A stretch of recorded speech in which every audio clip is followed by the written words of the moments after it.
Convido os irmãos a abrirem suas Bíblias no Evangelho segundo Mateus, capítulo 7. Nós vamos hoje tratar dos versos finais deste capítulo, onde o evangelista Mateus descreve a reação da multidão ou das multidões após o término da mensagem do Sermão do Monte.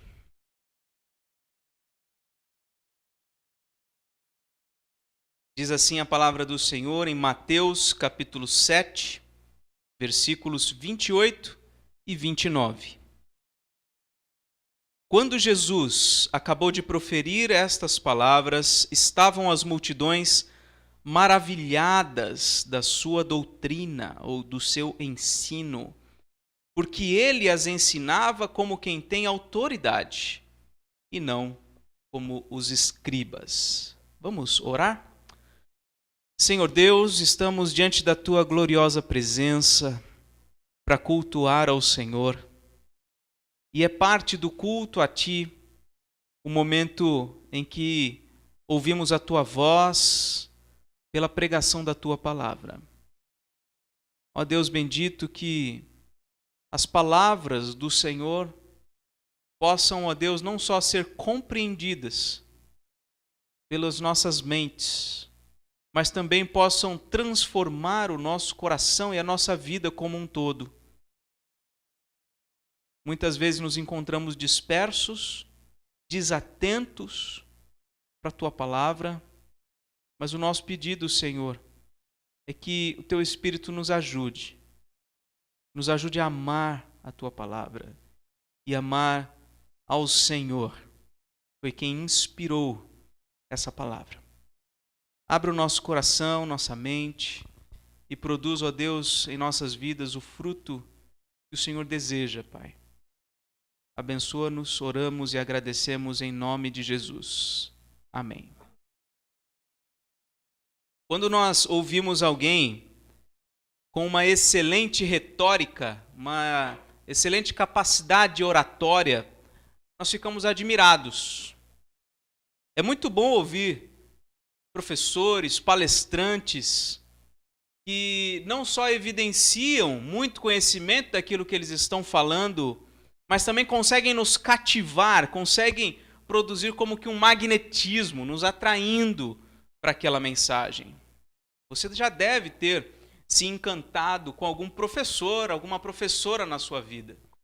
Tem gente até que passou a gostar de matemática, por exemplo, por causa do professor ou da professora, que explicava com maestria e dava prazer para os seus alunos aprenderem aquela matéria. E é muito bom quando nós conhecemos alguém que consegue unir essa capacidade oratória com a pregação da palavra de Deus. Consegue unir o conhecimento em profundidade das Escrituras, uma linguagem vívida, fluidez de raciocínio, boas ilustrações, boas aplicações, e tudo isso produzindo realmente um encantamento nos ouvintes com a palavra de Deus. Houve alguém na história que ficou conhecido como o Boca de Ouro, um historiador, falando sobre João Crisóstomo, disse o seguinte, que esse pregador, chamado João Crisóstomo, chamava a atenção por causa da sua profundidade do conhecimento das Escrituras, por causa da sua intensa veemência, por causa da propriedade das ilustrações e aplicações, a variedade dos tópicos que ele tratava, a autoridade da linguagem, a elegância do estilo, o ritmo fluente da sua linguagem, a vivacidade dramática, a maneira rápida e engenhosa das suas transições de um ponto para o outro, e o magnetismo e a simpatia pessoal.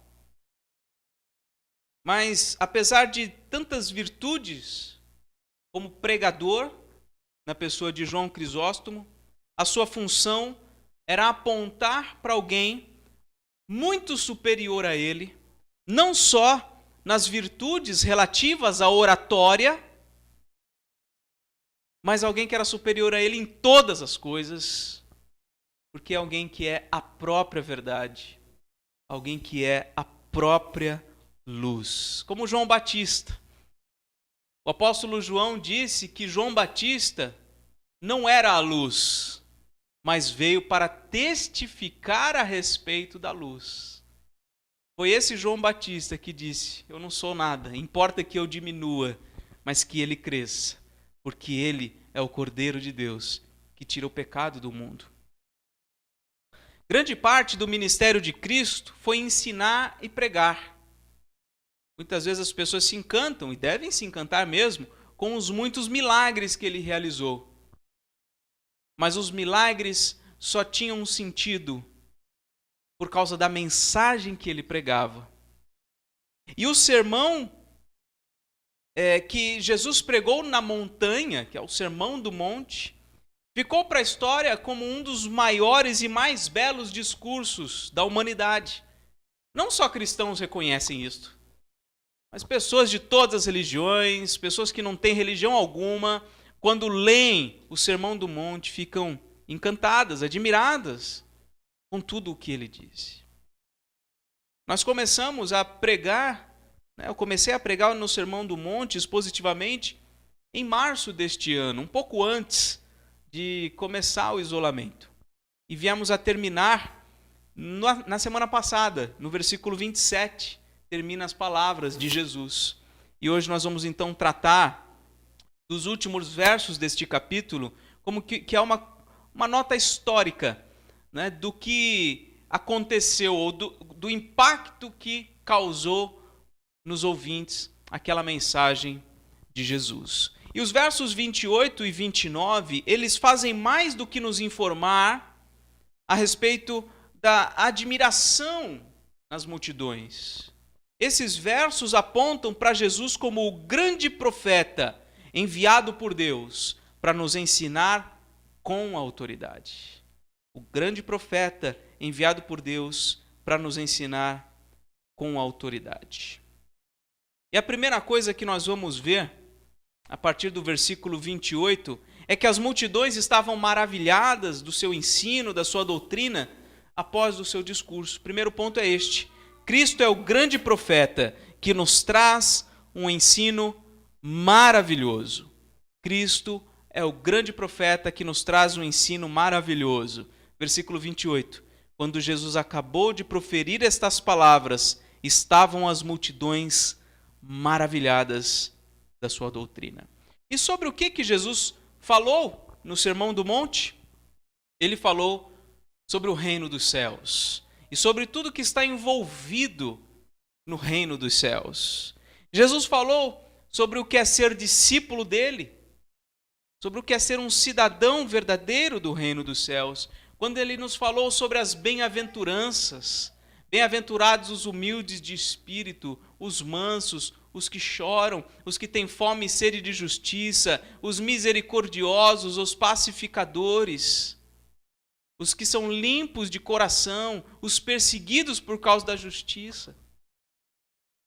Ele nos falou também do impacto que estes têm na sociedade, no mundo, porque Jesus os descreve como sal e luz do mundo. Jesus também nos falou, nos ensinou sobre a verdadeira justiça e retidão, fazendo contraste com o ensino da tradição rabínica. Então ele diz várias vezes: ouvistes o que foi dito, eu, porém, vos digo. E ele não estava se contrapondo ao ensino do Antigo Testamento, mas à tradição retórica, didática, que os escribas estavam reproduzindo no seu tempo. Jesus falou também sobre a verdadeira expressão religiosa, que difere da hipocrisia religiosa dos judeus, dos fariseus, dos escribas, e difere também do materialismo religioso dos pagãos, que se preocupam com o comer, o beber, o vestir e com coisas dessa terra. Nesse contexto, Jesus fala que nós não devemos ter como nosso principal tesouro as coisas dessa terra, mas sim os tesouros celestiais. Jesus também nos alertou a respeito de muitas coisas. Nos alertou em relação ao juízo temerário, que é julgar uns aos outros com a nossa própria régua. Nos alertou em relação aos falsos profetas, que são como lobos devoradores. Nos alertou a respeito do fato de que existem só 2 caminhos, e um deles apenas nos leva à vida eterna, que é o caminho apertado, o caminho estreito.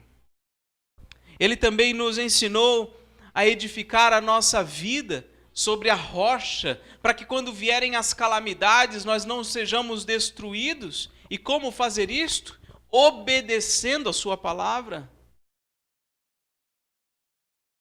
Jesus, no Sermão do Monte, habilidosamente levou os seus ouvintes a perceberem que a verdadeira religião é muito mais do que bons comportamentos.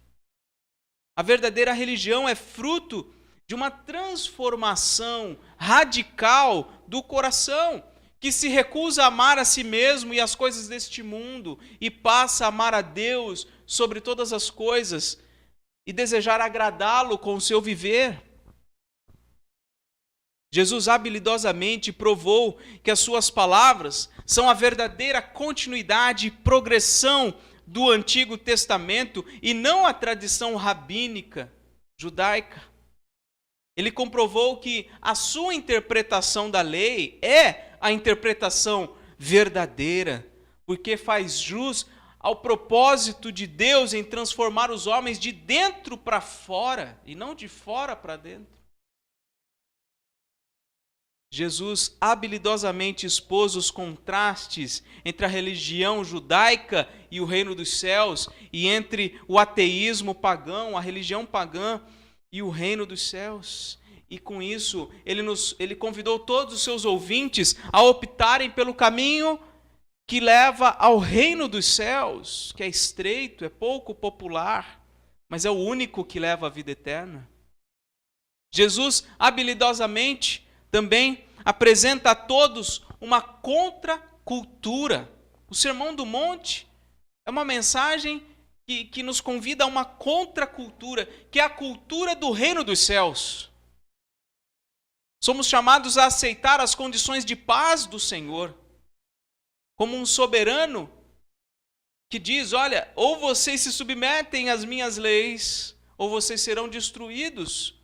Nós somos chamados a aceitar essa condição de paz e vivermos segundo as suas palavras, nos submetermos à sua vontade agora, para que possamos ter amplamente suprida e garantida a nossa segurança e entrada no reino dos céus. Tudo isso Jesus fez com muita habilidade. Se você não leu ainda o Sermão do Monte, hoje, antes de dormir, leia. São apenas 3 capítulos. Mateus 5, 6 e 7. Leia e você vai ver como Jesus, de forma muito habilidosa, trata destes assuntos. Mas ao falar sobre o reino dos céus, Jesus revela também com muita habilidade a verdade sobre si mesmo. Por isso, o tema dessa mensagem é Cristo, a mensagem e o mensageiro. O primeiro ponto que nós vimos é Cristo é o grande profeta que nos traz um ensino maravilhoso. Tudo isso que resumidamente eu disse agora, mas agora o segundo ponto nós vemos também que Cristo é o grande profeta que ensina com autoridade. Não só o seu ensino é maravilhoso, ele ensina com autoridade. E como que Jesus não ensinou? Ele não ensinou para impressionar os ouvintes. Ele não ensinou como quem precisa ser aplaudido e admirado. Ele não ensinou como alguém que diz, faça o que eu digo, mas não faça o que eu faço. Não foi assim que ele ensinou. Jesus também não ensinou fundamentando-se em estudiosos relevantes e prestigiados do passado. Não, ele disse, eu vos digo, com muita autoridade. Como é que Jesus nos ensinou? O ensino de Jesus se harmonizou com o seu caráter, com a sua vida prática. Jesus demonstrou sua grandeza como cumpridor da lei. Ele próprio disse no Sermão do Monte: eu não vim para revogar a lei, mas vim para cumprir a lei. E a humildade que ele ensinou foi vivida por ele. O amor que ele ensinou, inclusive pelos inimigos, foi vivido por ele. O desapego às coisas desta terra, bem como o amor pelas coisas celestiais, foram vistas na vida de Jesus. Ou foi visto, né, esse desapego e esse amor. O ensino de Jesus estava fundamentado na essência da vontade de Deus para os homens, que é transformar o homem de dentro para fora. E com isso Jesus demonstrou a sua grandeza como intérprete da lei.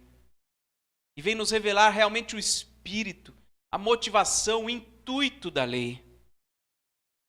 Ele é o próprio legislador, aquele quem cria as leis. Ele próprio nos ensinou a colocá-la em prática de forma correta. E o ensino de Jesus também demonstrou a sua grandeza como guia e mestre do povo de Deus, que vai entrar no reino dos céus. Ele ensinou sobre o caminho difícil que leva à vida eterna. Ele ensinou que é difícil, não é fácil, e foi justamente este o caminho que ele escolheu para si mesmo.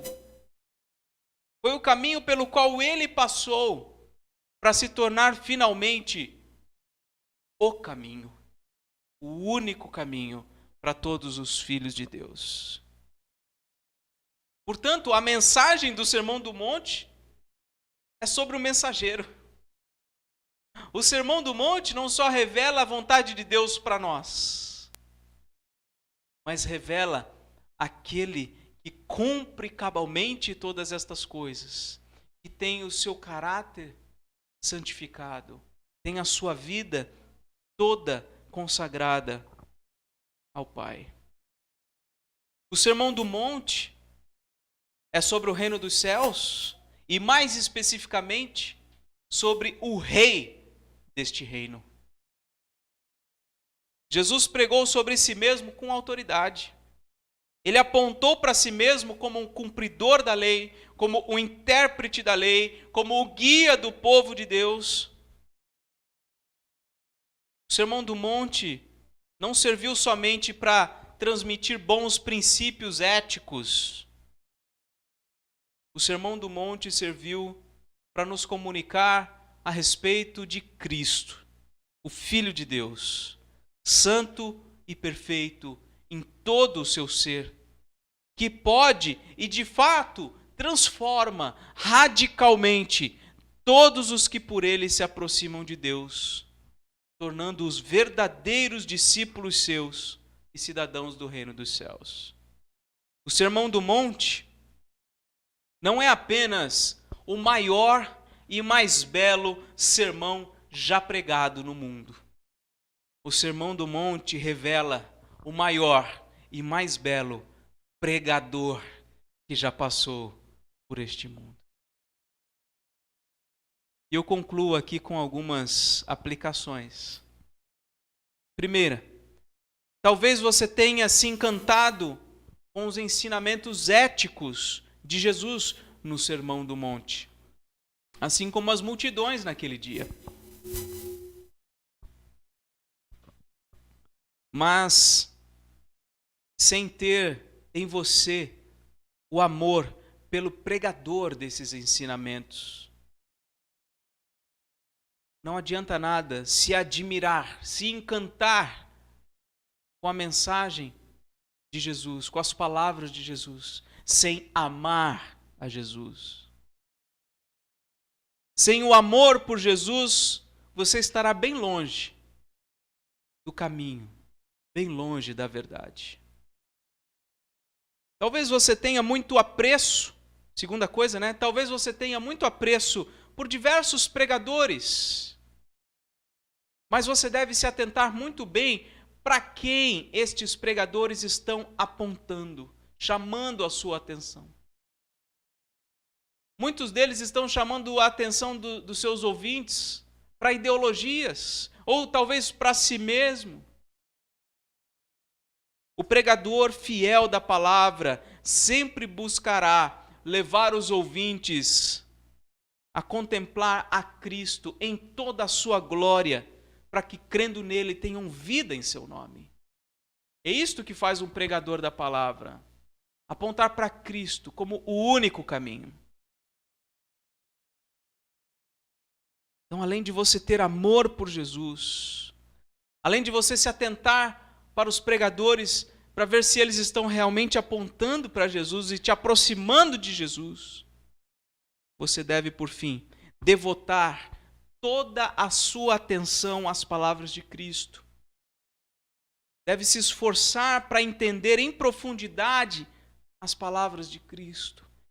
Não se canse também de trabalhar para colocar em prática as palavras de Cristo.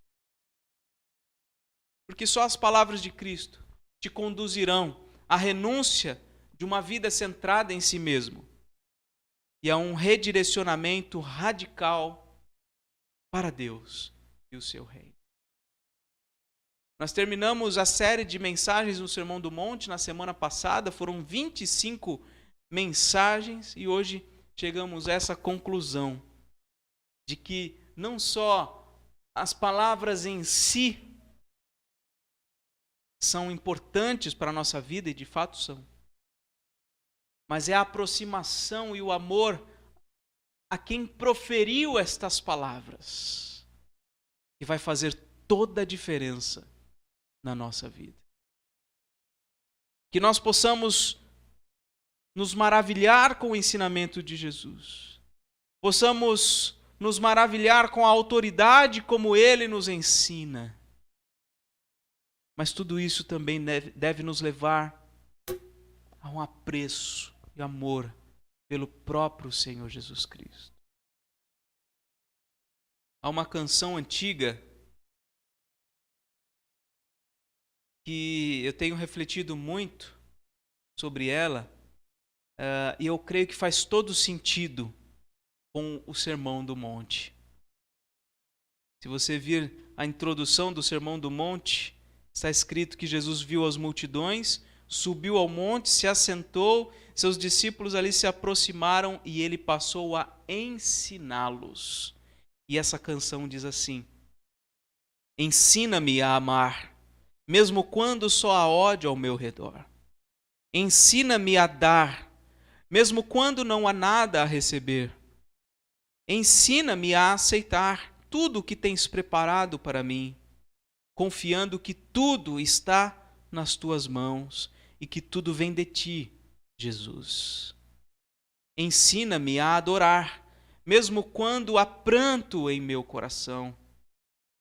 Ensina-me também a perdoar, como a mim tens revelado o teu perdão, e que eu possa ter mais sede de te conhecer melhor, cada dia mais vontade de estar ao teu redor, escutando o teu falar, sentindo o teu amor e vivendo junto a ti, Senhor. Que o Sermão do Monte tenha nos aproximado mais de Jesus. Que nós possamos amar o seu ensino, amar a sua palavra, e que ele possa nos capacitar a cumpri-la ao viver dentro de nós. Como disse o apóstolo Paulo, que Cristo viva em nós. Que não viva mais eu, mas que Cristo viva em mim. Vamos orar?